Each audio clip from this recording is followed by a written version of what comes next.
Assalamu alaikum, my dear students. Today I would like to continue my previous lecture, and I would like to tell you about second degree head block type 1.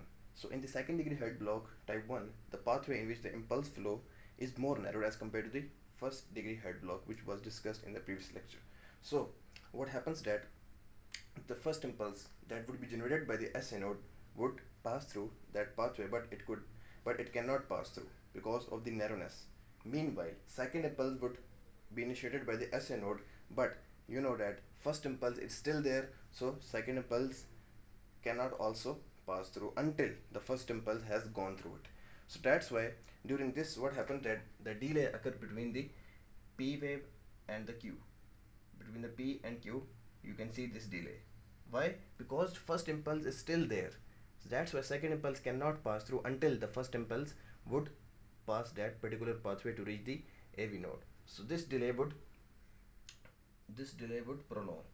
This delay would be continuing longer, and it would be getting longer. You can see here the delay was short, then this delay would go longer between the P and Q because there is the obstruction.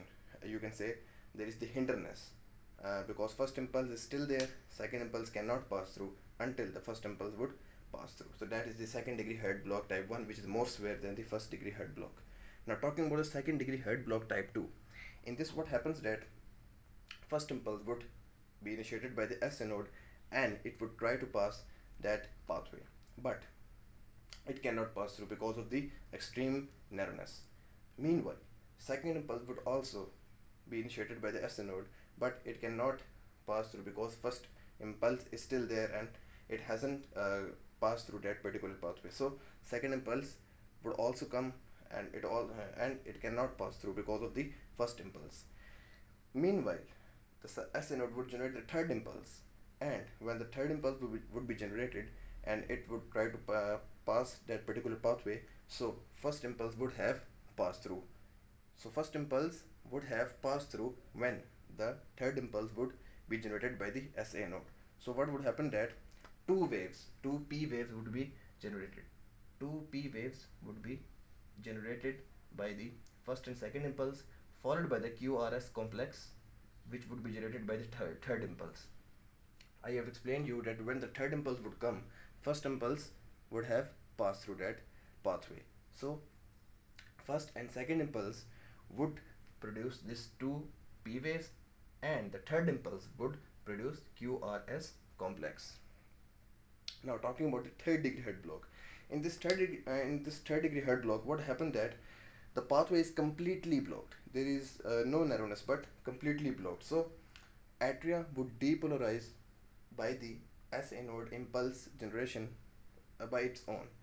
AV node would produce impulse and ventricle would contract by its own. So you can see that there would the impulse cannot travel because the pathway is completely blocked. So atria would contract independently by their own, and ventricle would contract independently by their own. So this is the P wave generation, this is the atrial depolarization, this is the QRS complex, which is due to the ventricle contraction. So impulse cannot pass through, but what would happen that the atrial contraction would occur independently, and AV and also ventricle contraction would occur by their own.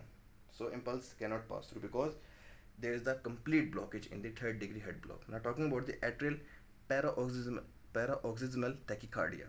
So in this what happens that the atrial depolarization occurs very frequently, and it does not allow the time for the repolarization phase. So what would happen that you can say that this is the atrial depolarization. Now this is the ventricular ventricle depolarization with the QRS complex, which is depicted by the QRS complex, and then there must be here T wave, which shows the repolarization, but there is no T wave because P wave has overlapped the T wave, because repolarization is not occurring completely. Because what is happening here in this atrial paroxysmal tachycardia, that atrial is contracting very fast. Atrial depolarization is occurring frequently, and it is not allowing the repolarization phase to complete.